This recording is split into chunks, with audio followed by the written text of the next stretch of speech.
The chances were there, clear, consistent, available, but they were ignored, with disdain, with indifference, with a false sense of certainty that everything would always stay the same.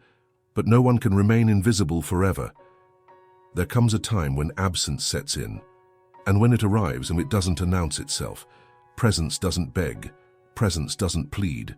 Presence gives itself until it's exhausted, and when it's exhausted, it turns into absence. That's how it was, without drama, without scandal, just silence, and an empty space that was never filled again. Now there is regret, now there is longing, now there is a weight that won't lift, no matter how hard one tries to hide it. Those who don't notice in time must deal with the absence, and absence has no mercy. It visits in the middle of the night, it whispers during the day, it makes everything feel incomplete. What was disregarded one day, today became a memory that won't fade. And those who lost know. They know what they threw away. They know what they will never find again. Because true presence, when it leaves, doesn't come back. Everything was there. The care, the constant presence, the gaze that waited, the patience that persisted. It wasn't a secret. It wasn't complicated. It wasn't hard to perceive.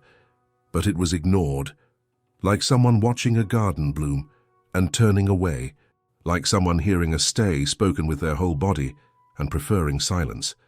For days, months, years perhaps, presence was gradually given away. Each gesture, each wait, each absence of demand was love disguised as resilience. And still, nothing was enough. Nothing awakened the other side. Nothing stirred consciousness. Nothing touched where it needed to touch. Until it emptied out. Not out of lack of love, but out of exhaustion. At the end of the line, due to lack of reciprocation, absence didn't arrive as punishment. It came as a consequence. It arrived after so many invisible warnings, after so many attempts that no one wanted to see. Now it's too late. And it's not about pride, not even from wounded pride. It's about limits. A presence that gives too much bleeds.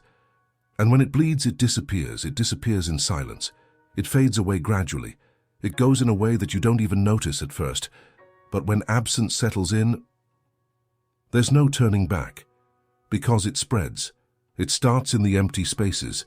It spreads in unanswered messages, in the invitations that stop coming, in the silences that scream. And everything changes, everything. Even the scent, even the frequency of the air changes. Because absence has a scent. It has weight. It has shape. It's absence that shows what was never valued. It's the lack that reveals how much that filled the void. And now this is what exists: lack, longing, guilt disguised as pride. That pride that says, let it go, but doesn't. It returns every night. It tightens in the middle of your chest when the world goes quiet. Because the emptiness doesn't go away. Not with distractions, not with other people, not with rehearsed words. The emptiness continues. The absence remains, and nothing can replace it. You can try. You can search in other bodies for what once was pure presence. You can repeat phrases, make excuses, rehearse reunions. It won't help. True presence is irreplaceable, and when it leaves, it takes everything sincere along with it. Absence now lives where there was once care. And what's left? Memory. But not the good kind. A memory that hurts. A memory that demands. A memory that says, why didn't you see it before? The worst regret is the one that comes when there's nothing more to be done, when all the doors have been closed, when the heart has stopped waiting. And now this is it. The silent end of something that had every chance to succeed. There was a lack of presence. There was a lack of awareness. There was a lack of reciprocity. There was a lack of courage. And what remains is absence. Absence in the most unlikely places. In the sound of the music that played when everything was still whole. In the memory of a laugh. In the recollection of a touch. Absence in the details. In the times when there was routine. In the words that stopped being spoken. In the peace that left along with those who could no longer beg for attention without uttering a word. And no, it's useless to ask for a return. It's pointless to say you understand now, because understanding after the loss doesn't change what has been lost. It doesn't restore what was destroyed. It doesn't regain trust. Those who realize value only in absence often arrive too late. It's easy to miss something after it's gone. The hard part is maintaining presence while there's still time. But time doesn't turn back. Unspoken words don't speak for themselves. Love that is given without being noticed dies, and it dies slowly. It dies in waiting. It dies in silence. It dies when looking into eyes that don't see you. Now each step taken towards a possible reunion is delayed by fear, by shame, by knowing there's no more space. Those who left are no longer waiting. Those who got tired no longer want to talk. You might even try to force a presence back, but you will only find absence, and that absence will accompany you in your mind, in your heart, on good days, on bad days. You will remember what you had and didn't know how to care for. You will remember the presence that can never come back. You will remember those who were there and left without a shout. Because those who truly love don't make noise when they leave. They create absence. And absence, this indeed speaks loudly every day, especially when no one else is around. Absence will scream amidst false laughter. It will interrupt happy moments. It will appear in dreams. It will repeat like an echo, and everything that was certain. Today is just emptiness. Because absence doesn't forget. Absence teaches. Absence punishes. And the worst part is knowing it could have been different. All it took was paying attention. All it took was staying. All it took was loving with presence, and not just with scattered words, but it wasn't. And now it's too late. Absence has won, and the one who lost will carry this forever. Because absence isn't just lack, it's a mark. It's a scar that doesn't heal. It's a repetition of everything that was neglected. It appears in random moments, in the smell of someone on the street, in the name that comes to mind unexpectedly, in the phrase that reminds you of something said once and ignored. Absence knows the way. It knows where to hurt. It knows the exact second when the heart is unprotected. It touches, it weighs, it consumes, and it doesn't help to occupy the mind. It doesn't help to replace. It doesn't help to deny. Those who had true presence know. Those who lost without realizing, thus feel. Absence is that bitter company no one wants to claim, but it sits at the table every day. It drinks coffee. It looks in the mirror together. It accompanies you in the shower. It doesn't leave. It doesn't forget. It doesn't forgive. And everything that once seemed insignificant now screams. The way the other cared, the way they waited in silence, the calm in the look that said, "I'm here." Now it's missed. And it's not just any kind of missing. It's a lack of peace, a lack of truth, a lack of everything that was simple, and therefore so essential. But now there's no turning back, because absence doesn't make room for new chances. It occupies everything, with pain, with memory, with guilt. And there's no cure for this kind of absence. It becomes part of you. It becomes an inverted presence. Those who have felt this know there's no escaping it. You try to laugh. You try to move on. You try to pretend everything is fine, but it's not. Because where there was real presence, nothing replaces it, nothing calms it. Nothing convinces it. And absence makes sure to remind you, every day. At the same time when a message used to arrive, in the same song that once made sense, in the automatic gesture of searching for the name on your phone. Now, only silence. Now, only emptiness. Now, only regret. And that if that tortures. If I had acted differently. If I had realized sooner. If I had said what I felt. But time doesn't negotiate with those who waste it. And what was left for later doesn't wait forever. Because some things are lost without warning. Presence is one of them. Presence fades slowly. First, the look changes.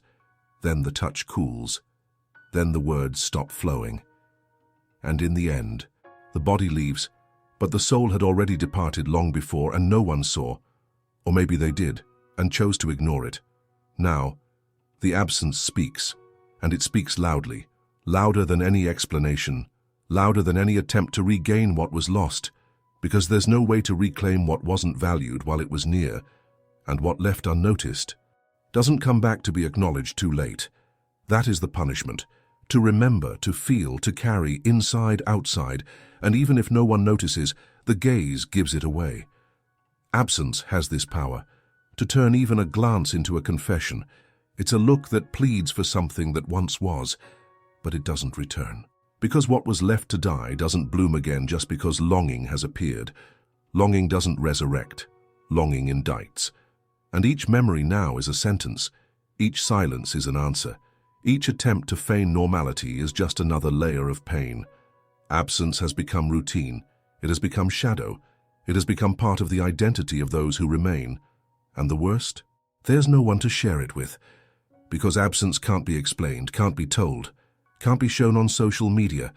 It erodes in silence. It destroys from the inside out. It takes away appetite, sleep, peace. And when you least expect it, it becomes the only true company, the most constant presence, the one that arrived when it was already too late. And now it won't leave. The most constant presence, the one that arrived when it was already too late. And now it won't leave. It's in the eyes, in the way the head hangs for no reason, in the deep sigh that comes out of nowhere, in the attempt to fill the day with things that don't touch what truly matters. Because absence isn't fooled by distractions. It settles in. It takes root. It breathes from within. It's in the body that wakes heavy, in the mind that replays repeated scenes, in the sound of the notification that isn't from the person you wanted to hear from. Absence doesn't allow peace, nor rest, nor relief. It's a reminder that pulses. Like a clock that cannot be turned off. It marks the time. But it doesn't move us forward. It makes us spin in circles. And everything that once seemed irrelevant, today screams. The conversations ignored, the touches left in the air, the cold replies, the absences disguised as distractions. Now they feel like a hammer. And they hit without stopping. The conscience aches. Because deep down it knew it was losing. It knew someone was leaving even when they were right there. But it chose to postpone, it chose not to see. It chose not to feel. And now it feels everything, all at once. It feels it on the pillow that has turned into a confession. It feels it in the places that were once shared. It feels it in the times marked by memories. It feels it in a skin that can no longer find another skin that fits just right. It feels it in the laughter that no longer comes out whole. It feels it in a life that moves, but doesn't lead anywhere. This is the punishment for those who only realize in absence, to be trapped between regret and impossibility, trapped in everything that could have been, trapped in moments that won't come back, trapped in words that got stuck in the throat and now would be spoken in desperation. But no one listens, because those who were here are no longer on the other side. The body may still exist, but what was there has closed off, it has disappeared, it has shielded itself, and there is no key, because the only key was presence, and that was wasted. Now what exists is weight, a weight that no one can share, that no one can see, but that consumes from within. Absence doesn't ask for permission. It invades. It takes the space that was once occupied by certainties. It transforms everything into doubt, everything into waiting, everything into pain disguised as distraction. Even the face changes. The eyes lose their sparkle. The smile comes out broken. And the world goes on. But inside, everything stopped the moment absence settled in. It's too late. And there's no speech that can reverse it. There's no gesture that can rebuild it. There's no insistence that can bring back what was lost. Because the time for presence has passed. And the time for absence, this doesn't have an end, does it? It stretches on, it repeats itself, it evokes memories, and it also brings to mind everything that was conveyed through the body, and everything that was never heard by the soul. Now every attempt to move forward feels futile, because the absence has created a void that no one else can fill. The name may not be spoken anymore, but it's in everything, in the choices, in the silences, in the trembling voice, in the burning regret, because what truly hurt doesn't fade away. The absence keeps the pain alive, not out of vengeance, but because it's the only way to make sense of what has been lost. Those who lost feel, they feel in their body, they feel in their spirit. They feel like someone who takes a deep breath and realizes that something deep down will never be the same again. Those who lost feel. They feel with a delay. They feel with despair. They feel with the clarity of those who thought they would have more time. But time doesn't wait. Love doesn't either. And all that once seemed guaranteed has now become a memory. Absence doesn't need to make noise, it just needs to be. And when it is, it changes everything. It changes the rhythm of the days. It changes the tone of the voice. It even changes the way of dreaming. Because where there was presence, today there is emptiness. And the emptiness is cruel, especially when you know the name of the one who left. Now every small gesture that was overlooked is remembered with pain. The presence left without announcement, without drama, without a crisis. It simply no longer fit in that space where love was ignored. Absence, this one, is faithful. It remains. It insists. It sticks to the skin. It's absence in the touch, in the routine, in the places where the presence used to bring comfort. And no matter how much you try to fill it with other things, it returns. It always returns. Because there's one thing that doesn't change. Those who lost know. They know they tossed away what many spend their entire lives trying to find. They know that look, that care, that surrender can't be repeated. And knowing that is the hardest part. Because those who feel the absence don't just miss it, they feel guilt. And guilt, unlike longing, doesn't allow for rest. It accuses. It pokes at you. It brings back everything that could have been done, but wasn't. Today, there's no presence left. Only absence remains, and there are no words, gestures, or late attempts that can undo this. So let this serve as a warning. Value what you have while it still exists. Notice it while it's still close by. Feel it while there's still time. Because when all that's left is absence, there are no second chances. Only memories. If this message touched you in a place that no one else can see, share it with someone who needs to hear this. Comment below. Have you ever felt an absence that didn't fade? Or worse, have you realized someone's worth after it was too late? Talk to me in the comments as no filters. If this reflection made sense, leave your like. And if you want to receive more messages like this, direct, real, and unfiltered, subscribe to the channel and hit the bell. More is coming, and what still needs to be said will find you at the right time, with the right words, in the right absence.